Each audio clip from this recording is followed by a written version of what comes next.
I want to talk about something else that we have not talked about. Buyer's rep. Buyer's representation agreement. It is a requirement now. We're not going to show you a home without that buyer's rep.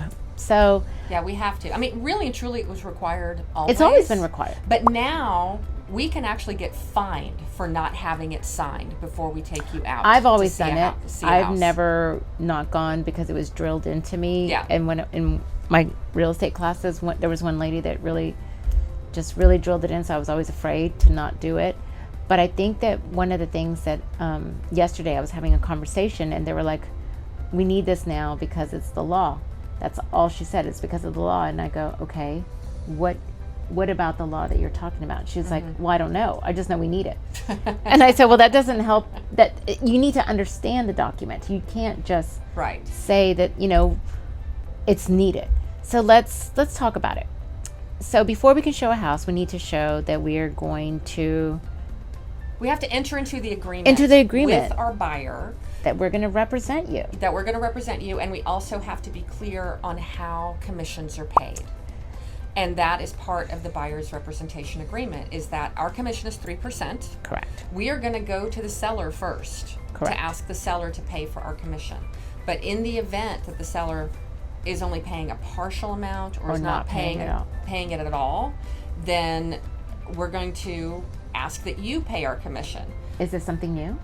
This is not something new. It's always been this way. It's always been this way. Always. But the conversation has just changed. Because I don't think that there were enough conversations being had.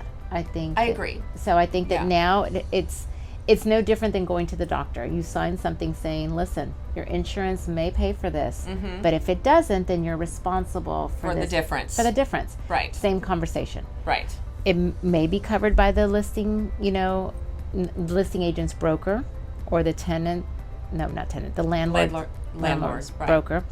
But if not, then you're responsible for it. It's no different than that. Right. And that's, now, we also understand if you've just met us, you may not feel comfortable entering into a 3-month or 6-month agreement. That's okay. Yeah. We can do it just for one house. We can do it for one day. And that way we are protected. You're protected. Right.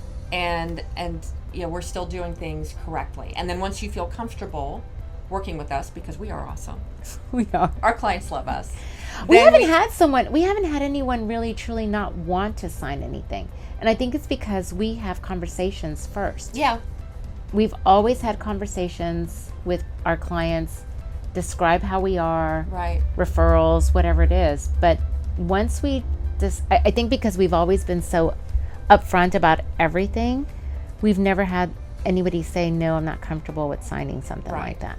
And to that end, if we also tell our clients that if you have entered into a 3 or 6 month agreement, or however long it is, and you feel that we are not providing you with the level of service that you want, talk to us first. Tell us, we're all grown-ups. Tell us what the problem is. And we will do what we can to fix it.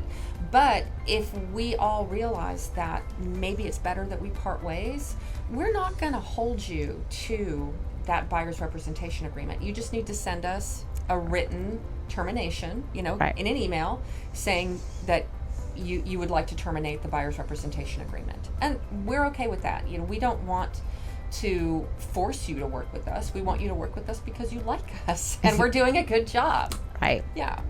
Okay.